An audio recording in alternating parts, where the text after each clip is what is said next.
제가 종종 인용하는 우리 목사님, 존 메가더 목사님이 쓰신 그 설교집 가운데 저런 글이 있습니다. 우리 같이 한번 읽어볼까요?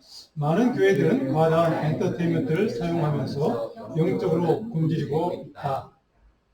오늘 이 시대 많은 교회들에게 주시는 꼭 필요한 경고 메시지라고 생각됩니다.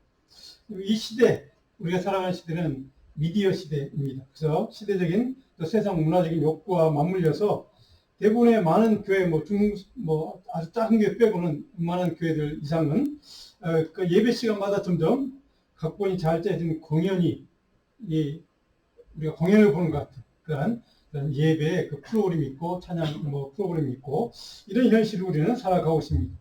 근데 여기에서 그 자체가 나쁘다거나 그 잘못되었다거나 이렇게 말할 수는 없지만 심각한 문제가 한 가지 있습니다. 예배 형식은 다 갖추었는데 거칠장만 본질하고 화려한, 그런데 영과 진리가 담겨있지 않는 거짓된, 헛된, 가짜 거짓 예배라는 사실. 이런 예배들이 참 많다는 사실을 우리는 발견하게 됩니다. 물론 대부분의 교회들은 정말 아름답고 정말 영과 진리로 예배하는 교회들이 대부분이겠지만 간혹 그런 교회들이 있다는 것을 우리는 보게 됩니다. 예배의 주인이신 삼위일체 하나님은 없고 오직 인간들만 모여서 화려한 영상 도구들 이런 것들만 모여서 오라 프로그램 같은 그 퍼포먼스가 이루어지는 예배. 사람들이 아무리 많이 모이고 화려한 예배를 드리긴 하지만 하나님 인정하시고 받으시는 예배가 아니라면 우리 인간들만의 공연이고 그것은 이벤트, 행사에 불과할 뿐입니다. 그래서 참된 예배란 우리는 하나님께 집중하는 것을 다시 한번 우리는 기억해야만 합니다. 참된 예배란 하나님께만 집중하는 것. 그렇지 않으면 영적인 기아 상태, 우리 전 목사님이 경고한 것처럼 영적으로 굶주림을 면하지 못하는 예배는 드리지만 영적으로는 기아 상태에 빠지는 그러한 영적인 문제를 우리는 경험할 수 있게 된다는 뜻이기도 합니다. 이유는 요한복음 우리가 제가 매 주일마다 이런 예배 때마다 걸어놓는 첫 페이지가 있죠. 영과 진리로 드리지 않은 예배이기 때문에 그렇습니다. 동시에 우리의 삶 속에 하나님의 말씀을 우리가 증거하고 증언하려고 하는 그런 행함이 없는 말뿐인 예배이기 때문에 또 그런 문제가 생기기도 합니다. 그렇다면 거짓된 예배의 삶이 아니라 참되고 진실함으로 드리는 예배는 어떻게 가능할까? 저는 오늘 이 주제로 오늘 이 말씀 요한 1서 우리가 읽었던 3장 후반전의 말씀을 같이 생각해 보려고 합니다. 요한 1서의 전체 주제는 물론 사랑이라고 1서도 마찬가지 3서도 마찬가지 우리는 잘 알고 있습니다. 근데 이 요한 1서의 1장과 2장 우리 살펴보았던 그 두 장의 주제는 생명이라고 하는 단어에 초점이 있습니다. 생명. 근데 3장에서 5장까지 이 세 장의 주로 핵심적인 주제는 그리스도인의 사랑의 삶입니다. 사랑이라는 단어가 아니라 사랑의 삶이라는 여기에 핵심이 있다는 겁니다. 자, 요한은 하나님의 속성 자체가 사랑이라고 우리가 다음 주에 살펴본 말씀에 그렇게 기억합니다. 그래서 하나님은 사랑이시라. 많은 교회에 보면 그 표어를 그렇게 삼는 교회들이 참 많이 있습니다. 하나님 속성 자체를 요한은 사랑이라고 한마디로 딱 정의를 해줍니다. 중요한 것은 하나님의 백성들, 그 하나님을 믿고 그의 백성으로 살아가는 우리 크리스찬들에게 또한 동일하게 그 사랑의 삶을 살라고 명령한다는데 우리의 문제가 있습니다. 우리 고민이 거기에 있습니다. 하나님의 사랑이라 참으로 좋습니다. 사랑의 하나님, 내가 무슨 죄를 져도 용서해준 하나님, 은혜의 하나님, 거기서 끝나면 참 좋은데 문제는 그 다음에 이어지는 그런 사랑의 삶을 너희도 살라는 겁니다. 여기에 이제 우리가 심각하게 고민해야 될 주제가 있습니다. 요한 강조하는 행함이 있는 사랑의 삶이라는 주제가 도대체 우리에게 어떤 삶을 살기를 요구하는 명령인가, 맞습니까? 구체적으로 어떤 삶이 사랑을 실천하며 사는 삶인가? 하나님 백성들의 삶이란 세상 사람들과 그래서 어떻게 달려야 하는가? 이런 것들을 오늘 몇 가지로 살펴보려고 합니다. 첫 번째로 오늘 사도 요한은 우리에게 가르치는 말씀 가운데 신실한 신앙 공동체, 교회를 특징짓는 삶의 모습이 하나 있다는 겁니다. 그게 뭐냐? 미움이 아니라 형제를 사랑하는 모습, 사랑하는 삶이 신앙 공동체를 특징짓는 가장 중요한 특징이라는 겁니다. 자, 13절에 보면 형제들아 세상이 너희를 미워하여도 여기지 말라. 세상이 크리스찬들을 신앙공동체 미워하는 것은 그는 당연한 거야 하는 겁니다. 물론 여기에서 많은 목사님들은 강조하죠. 세상이 미워하는 교회가 아니라 세상이 사랑하는 교회가 되면 많은 좋은데 교회가 신앙공동체가 세상을 사랑하면 거기는 문제가 있다는 것을 여러분들이 많이 들어보셨을 겁니다. 여기에 미워하다는 동사와 사랑하다는 동사를 대비시키는 것을 우리는 잘 알고 있습니다. 미워하다는 말을 여러분들이 우리가 그냥 나 싫어해, 좋아하는 것과 안 좋아하는 것 이런 차원이 아닙니다. 여기 미워하다는 동사 미세오라는 이 동사는 뭐냐면 제 근원을 뜻하는 미워함입니다. 단순히 싫어하는 걸 넘어서서 혐오하는 것, 적극적으로 누군가의 가치를 다른 누군가부터 낮게, 가치 없게, 모자라게 평가를 내리고 그렇게 대하는 것. 한마디로 얘기하면 적극적인 태도로 누군가를 무시하는 겁니다. 누군가를 경멸하는 것. 이것이 미워하는 것. 혐오하는 이유가 바로 거기에 있습니다. 그래서 모든 세상의 싸움과 개인이든 나라 사이든 집단 간이든 상관없이 모든 싸움이나 갈등과 전쟁의 근원이 바로 이 미움에서 시작합니다. 미움은 그만큼 무서운 단어입니다. 무서운 영적인 문제를 야기하는 단어라는 겁니다. 그런 삶의 방식과 가치를 갖고 살아가는 사람은 그렇게 큰 무서운 죄를 질 수 있는 소지가 다분한 그런 태도라는 것이죠. 그래서 안티크리스찬, 요즘 우리 한국교회 보면 안티크리스찬 참 많습니다. 그 사람들을 포함해서 세상에 속한 사람들은 그리스도인들 교회를 미워하고 증오하는 적개심의 시대를 우리는 살아가고 있습니다. 이 세상은 그래서 영어로 하면 hatred, 미움, 증오의 가치에 따라 살아가는 곳이 바로 이 세상의 가치입니다. 그래서 오늘 사도 요한은 세상이 너희를, 그리스도인의 교회를, 신앙 공동체를 미워하는 것은 이상한 거 아니야. 그건 당연한 거야. 라고 얘기하는 겁니다. 오늘 우리 한국교회 안 좋은 단어를 써서 하는데 개독교라고 부르면서 안티기독교인들이 우리 교회와 크리스찬을 향하여 쏟아부는 날카롭고 신뢰하는 비판과 비난과 조롱의 그 시대를 오늘 사도 요한은 이런 단어로 이렇게 표현했습니다. 그 당시에도 그런 사람들이 있었다는 거죠. 자, 그런데 이런 현실에서 요한은 정상적이고 당연한 것이다. 너희들은 그들과 세상의 가치와 너희들의 가치는 다르기 때문에 세상이 너희를 미워하는 것 그 정상이야. 그게 마땅한 거야 라고 말씀하고 있다는 사실을 우리는 주목해야 됩니다. 우리 교회는 하나님의 사람들, 신앙 공동체는 세상 사람들에게 미움을 받아야 정상이랍니다. 요즘 어떻습니까? 우리 세상을 너무 사랑하는 교회, 크리스찬, 신앙 공동체, 그들과 너무 가까이 가고 싶어하는 우리의 영적인 그런 마음속에 있는 욕망, 나도 모르는 욕망들이 그렇게 우리를 신앙적으로 만들어버립니다. 반대로 신앙 공동체에 속한 그리스도인들은 형제에 대해 어떤 태도 사야 하는가를 사도 요한은 오늘 우리에게 강조하고 우리 가르쳐줍니다. 세상은 너희를 미워하지만 너희 크리스찬은 하나님의 사람들, 신앙 공동체에 속한 하나님의 믿음의 사람들은 형제에 대해서 어떤 가치로 살아야 돼. 이것을 우리에게 가르쳐주는 말씀이 오늘 본문의 주요 핵심 내용입니다. 자, 14절에 이렇게 선포합니다. 우리는 형제를 사랑함으로. 형제를 사랑함으로. 그런데 그 앞에 우리는 이라는 단어.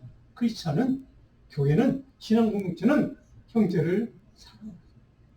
형제를 사랑하는 가치로 살아가는 사람이 크리스찬이고 그런 단체가 교회라는 뜻입니다. 그래서 그 사람들은, 그런 사랑으로 사는 사람들은 어떤 사람들인가? 사망에서 옮겨 생명으로 들어간 사람들. 엄청난 말씀입니다. 형제를 미워하지 않고 사랑으로 품을 수 있는 사람은 사망에서, 영원한 멸망에서 영원한 생명으로 들어간 사람들, 영원한 구원을 받은 사람들, 이렇게 표현합니다. 그런데 반대로 사랑하지 아니하는 자는 사망에 머물러 있는 자다. 참 무서운 말씀을 사도 요한은 아무렇지 않게 지금 표현하고 있습니다. 우리 크리스천들에게 정말 우리가 깊이, 정말로 아주 무거운 부담감으로 받아들여야 할 말씀이 바로 오늘 이 구절입니다. 우리는 형제를 사랑합니다. 그 우리 속에 나도 포함될 수 있는지 없는지를 우리는 오늘 우리 각자는 점검해 보야 합니다. 나도 이 우리 속에 들어가는 사람입니까? 나도 형제를 사랑함으로 이 우리 속에 들어가는 하나님의 믿음의 사람으로 나는 살아갔고, 그래서 영원한 멸망과 저주와 사망에서 영원한 생명과 구원으로 들어가는 삶을 나는 사는 믿음의 사람입니까? 바로 사도 요한은 여기 사랑과 미움을 이 대조되는 가치관으로 살아가는 사람들을 딱 구분해 버립니다. 사랑의 가치로 사는 사람, 미움의 가치로 살아가는 사람. 세상과 그리스도인 신앙 공체를 이렇게 대조하는 겁니다. 그래서 세상에 속한 사람들, 미움의 가치로 살아가는 사람들은 사망과 멸망에 속한 사람들이고, 사랑으로 그런 가치를 갖고 살아가는 사람들, 크리스찬 신앙 공동체는 생명으로 들어간 사람들이라고 이렇게 딱 나누어버립니다.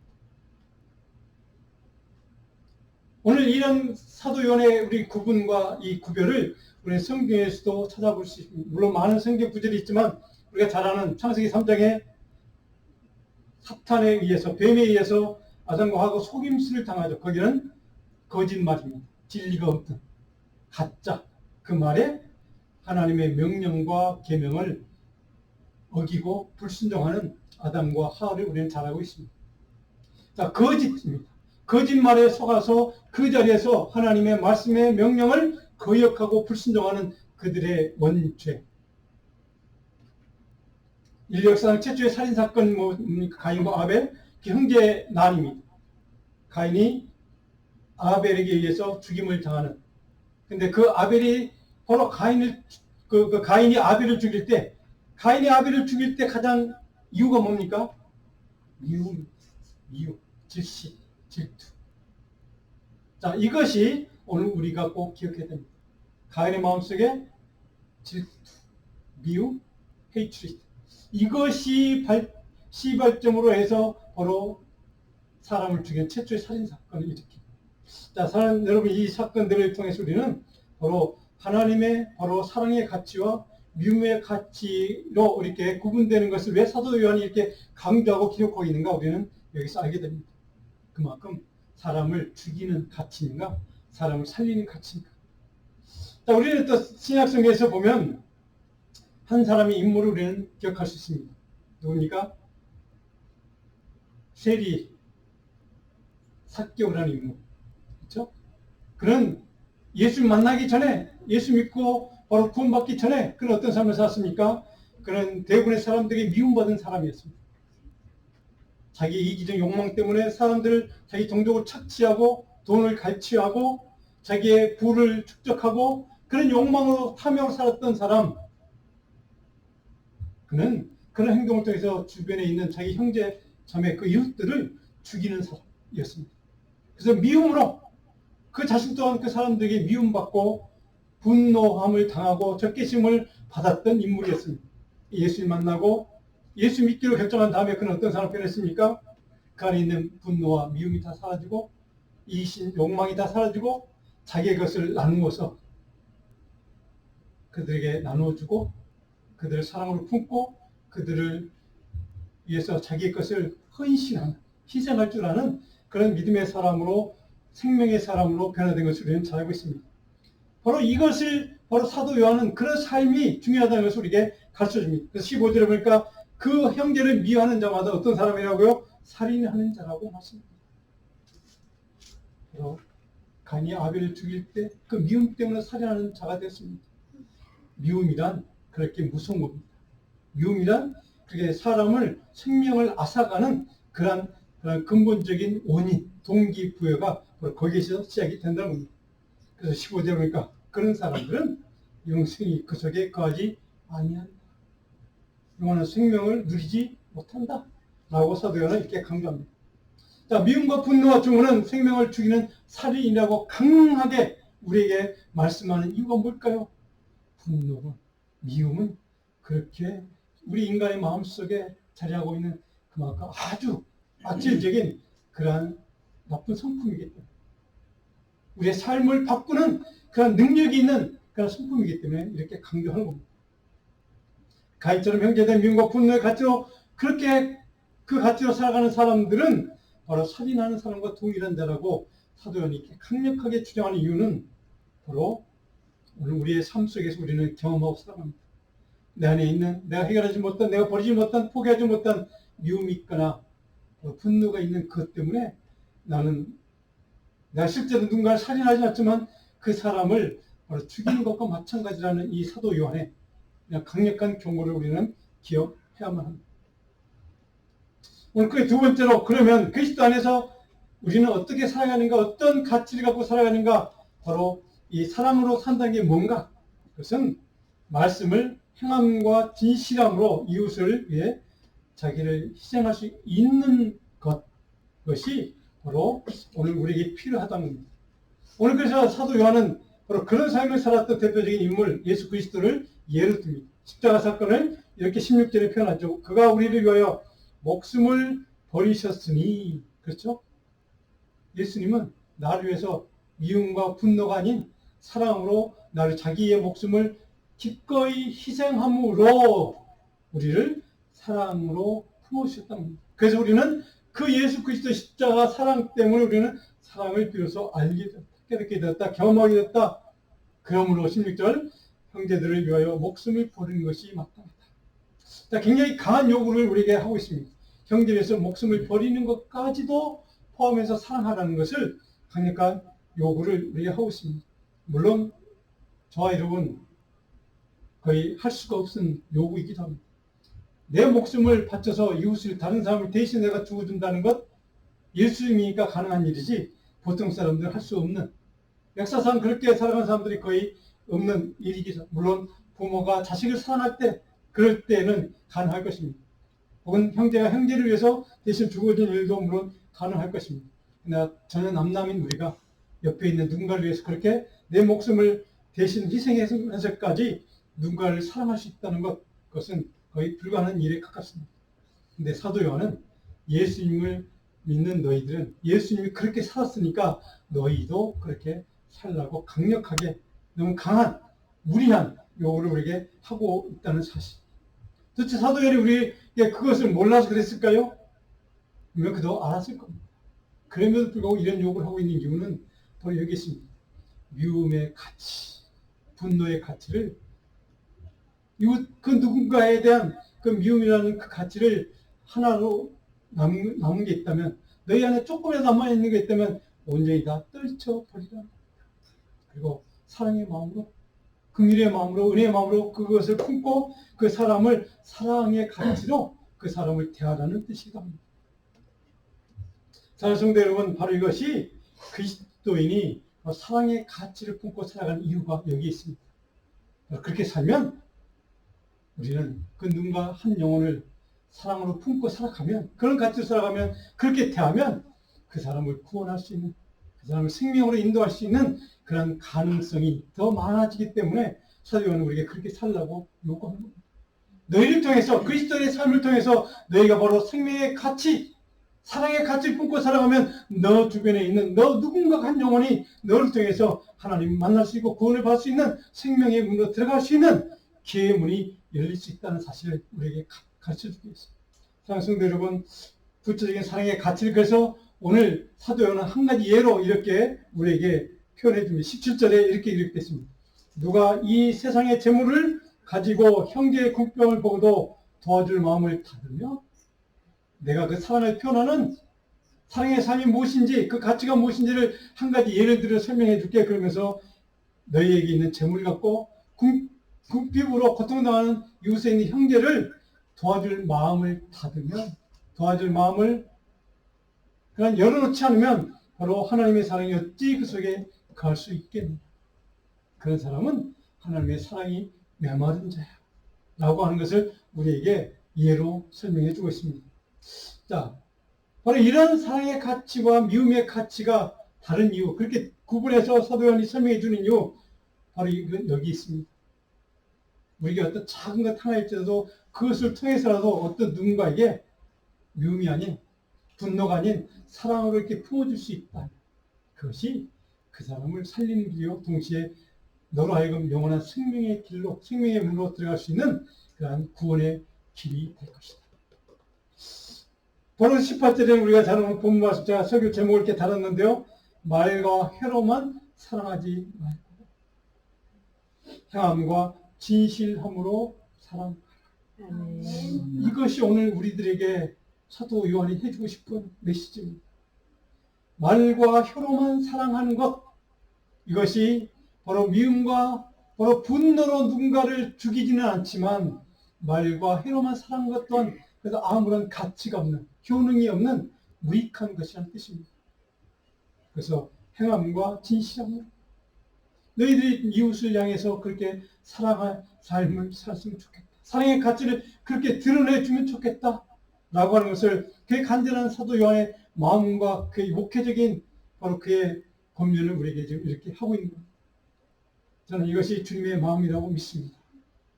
행함과 진실함으로 하자. 이게 진실하다는 말은 여러분 잘 아는 알레띠에라는 바로 단어입니다. 말과 혀의 입술로만 사랑을 말하는 사람이 아닌 자기의 몸을 움직여서 실제로 자신이 말하는 것과 일치하는 행동으로 살아가는 사람. 이것이 행함과 진실함으로 살아가는 사람. 오늘 이 시대는 이런 사람, 믿음의 사람, 이런 사랑의 가치로 살아가는 신실한 주님의 종들이 필요한 시대입니다. 오늘 너무나 많은 사람들이 말과 혀로만 사랑을 합니다. 그런데 오늘 정작 실제로 이 시대가 필요한 사람은 누군가? 행함과 진실함으로 사랑을 드러내는 사람. 십자가의 사랑을 그렇게 자기가 갖고 있는, 자기에게 있는 그 어떤 것을 조그만 한 가지라도 그것을 통해서 누군가에게 실제로 실행함으로 표현하는 사람. 사랑하는 성도 여러분, 오늘 저 여러분들의 우리 교회가 저는 이런 사람들로 채워지길 간절히 축복합니다. 저와 여러분이 이런 삶을 살기를 간절히 소원합니다. 별거 아니지만 작은 거 하나이지만 누군가가 한 영혼에게 구원의 문으로 생명의 문으로 인도할 수 있는 작은 행함의 삶이 있을 때 그것을 생명의 길로 인도하는 하나님의 교회라고 세상 사람들이 그렇게 우리를 인정해주고 미워하지 않고 오히려 우리를 사랑함으로 교회를 위해서 교회로 들어오고 나오는 그런 사람들로 그런 전도의 문이 열릴 줄 믿습니다. 저는 우리가 좀 그렇게 살았으면 좋겠습니다. 왜 작은 거 한 가지라도 내가 하는 그 행함을 통해서 어떤 사람을 살리는 길, 구원의 길, 은혜의 길, 구원의 바로 전도의 길이 열리는 그런 믿음의 역사가 우리의 삶 속에서 들어가기를 간절히 소원합니다. 시편 40편 17절에 우리 어제 새벽기도 나눴던 말씀입니다. 하나님이 어떤 분이 있때 우리는 바로 그 하나님이 이런 사랑의 삶을 살라고 요구할까? 같이 한번 읽어볼까요? 주께서는 나를 생각하시오니 주는 나의 도이시오 나를 건지시니시라. 나를 생각하시는 그 하나님 때문에. 다른 말로 하면 날마다 나를 놓치지 않고 나를 바라봐 주시는 그 하나님 때문에. 나를 항상 나를 붙잡아 주시고 인도해 주시고 나를 구원해 주는 그 하나님 때문에. 나를 어떤 상황이 있든지 나를 사랑하시고 인도해 주시고 나를 긍휼을 베풀어 주시는 자비의 그 하나님 때문에 우리가 그 하나님의 사랑하라는 그 명령, 사도 요한의 이 요구, 이 명령을 조금이라도 실천하려고 하는 믿음의 결단으로 설 수 있게 된다는 사실입니다. 그래서 우리는 이 하나님이 나를 생각하시는 그 은혜를 날마다 기억해야 합니다. 저와 여러분의 삶의 자리가 어떠하든 상관없이 우리의 믿음의 분량이 어떠하든 상관없이 하나님은 날마다 매 순간마다 우리를 생각하시는 그 하나님. 그 하나님을 날마다 기억하시고 붙잡으시고 하나님께 갈망하는 마음으로 소원하는 마음으로 주님 앞에 나아가는 저와 여러분 되기를 주님으로 축복합니다. 자, 오늘 세 번째로 19절 22절에 보니까 하나님의 사랑과 긍휼에 대한 신뢰로 살기 원하는 사람은 하나님 말씀 진리에 자기의 믿음을 굳세게 세워야 한다는 사실입니다. 자기의 믿음을 굳세게 어디 위에요? 진리 위에, 말씀 위에 굳세게 세워야 할 것을 요구하고 있습니다. 19절에 보니까 그래서 마지막 주 앞에서 굳세게 하리라, 굳세게 하리라. 그 앞에 단어가 뭡니까? 주 앞에서. 주님의 말씀 위에서 굳세게 우리의 신앙을, 우리의 삶을 세워가라는 뜻이다. 이 굳세게 한다는 말은 하나님께서 우리를 설득하심으로, 말씀으로 우리에게 은혜 주심으로, 긍휼히 여겨 주심으로, 우리를 사랑해 주심으로, 우리를 매 순간마다 바라봐 주심으로, 생각해 주심으로 인해서 그 결과 믿음으로 확신할 수 있고, 그래서 우리를 하여금 주님을 신뢰하고 주님께 순종하게 만드는 그 믿음으로 굳세게 살아가는 하라는 뜻입니다. 그러니까 하나님의 말씀 위에 굳세게 선다는 것은 하나님의 말씀 앞에 온전히 순종하는 믿음으로 나아간다는 뜻이기도 합니다. 주님은 그런 사람들 향해서 착하고 충성종 하나님의 믿음의 백성들로 인정해 주신다는 사실을 우리는 너무 잘 알고 있습니다.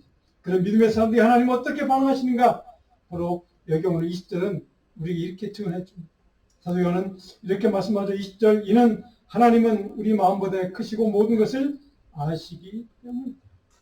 우리가 그렇게 무리한 요구이지만, 내가 감당할 수 없는 요구이지만 이웃을 사랑하라고 하는 그 명령은 내 모든 것을 목숨과 희생해서 사랑하는 그 사랑이라는 요구를 우리가 그래도 조금이라도 실천하려고 노력할 수 있는 이유는 바로 하나님이 모든 것을, 우리의 모든 것을 다 아시는 하나님입니다.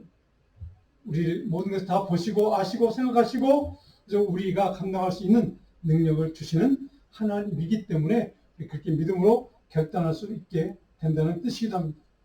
그래서 22절에 그렇게 살면, 그런 결단을 주님 앞에 보여준 사람은 무엇이든지 구하는 바를 그에게서 받는 자. 무엇이든지 하나님이 응답해 주시는 형통의 복을 누릴 수 있다는 것을 이렇게 약속해 줍니다.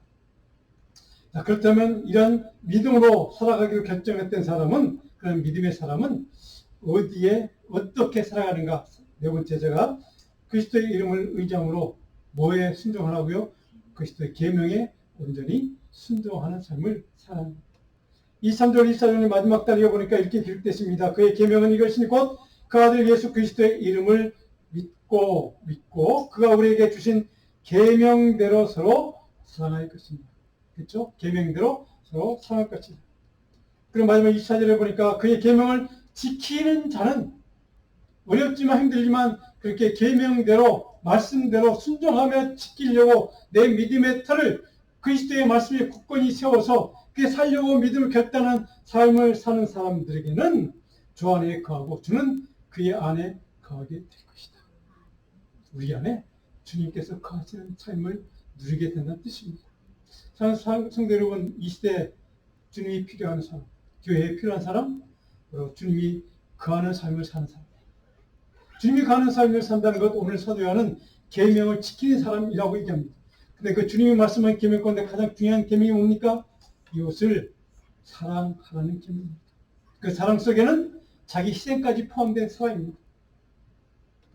미움의 가치가 아닌 사랑의 가치로 살아가는 것이 크리스찬이고 교회 공동체고, 그런 삶을 사는 사람에게 하나님은 무엇이든지 구하는 자에게 응답하는 축복, 형통의 복을 주실 것이고, 그 안에 내가 영원히 성령의 능력으로 거하게 될 것이다. 사랑하는 성도 여러분, 오늘 이런 하나님의 약속이 저와 여러분이 붙들어야 될 믿음의 약속이요, 우리가 끝까지 놓치지 않아야 될 하나님의 복인 줄로 믿습니다. 저는 이 말씀의 약속을 붙들고 하나님 앞에 온전히 서는 저와 여러분 되기를 간절히 축원합니다.